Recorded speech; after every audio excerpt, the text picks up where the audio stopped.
Hi, this is Mark News from Plant Talk Radio. Thanks for subscribing and listening to our podcast, Your Gardening Questions from Plant Talk Radio.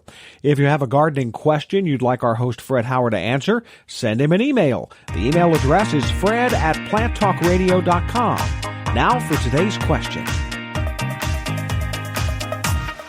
Now, I know that a lot of universities have done studies about needle cast, including, I was just reading about Michigan State University, and they really recommend against this practice that a lot of people do of shearing their trees. In other words, you know, how they shear them and make them that perfect shape, but that creates a real dense area that can really hold the moisture and make it a lot worse. Yeah, and for us that suffer from sinus consideration, we are more sensitive to humidity factors than perhaps the general population.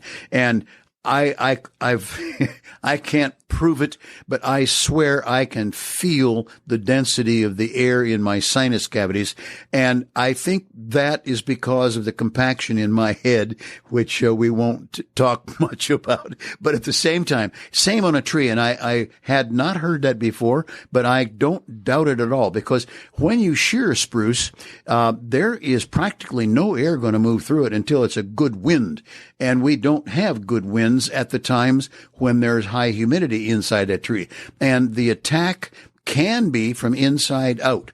The needles on the outside would be drying, but the older needles, and that's one of the beauties of blue spruce, is to how far back they hold the gray, the beautiful gray. I can see where they're checking and looking at that would be very beneficial for people to consider. So let me ask you this.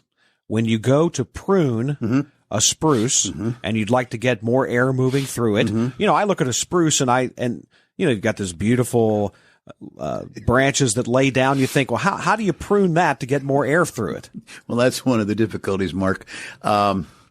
It would boil down to being willing to go in the areas of the plant that are young, so to speak, are growing on out and actually removing some parts. Now, it would lose some of that beautiful, slippery, gray-blue look, but it would be a matter of allowing for parts of the plant, and again, don't exceed a third. As a matter of fact, in this, you might even stay with a fourth or less, but take out some branches, allow for there to be some vision into the, call it the dead center of the plant, which is quite typical on all evergreens, and just to be able to open them up like that. The other thing would be, again, back to decision making. And I have advised people by virtue of landscape plan over the years, plant the blue spruce, put things in that are only 6 feet from it.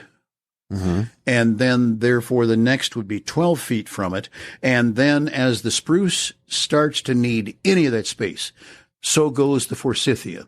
Next might be so goes the lilacs, or whatever you've chosen to put in by it, so that you're allowing for air movement and sunshine to hit that plant on the low areas, because, one tree that I became very familiar with had an apron that came down. You know, the tree was relatively tall and thin, but the apron laid down on the ground and went out about 8 feet beyond the normal width of the tree all the way around. And, in that I was basically in charge of that area, many things got moved and removed because I was going to save the apron on that tree. Then I learned the next lesson. Or relearned it, because I've been advising people for years, when you sell a property that you have taken great pride in, don't go back down that street again.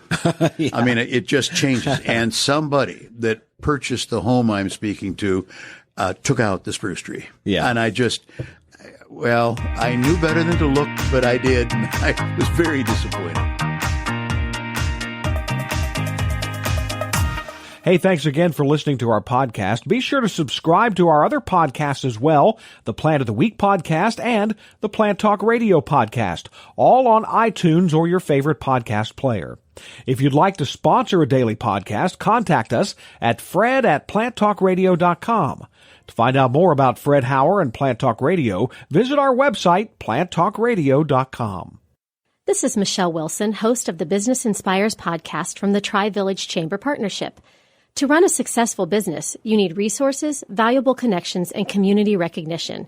In each episode of the Business Inspires podcast, we talk with small business community leaders who will inspire you to create the business you are envisioning. The Business Inspires podcast is on Apple Podcasts, Stitcher, Google Play, YouTube, your Alexa device, and your favorite podcast player. Circle270media.com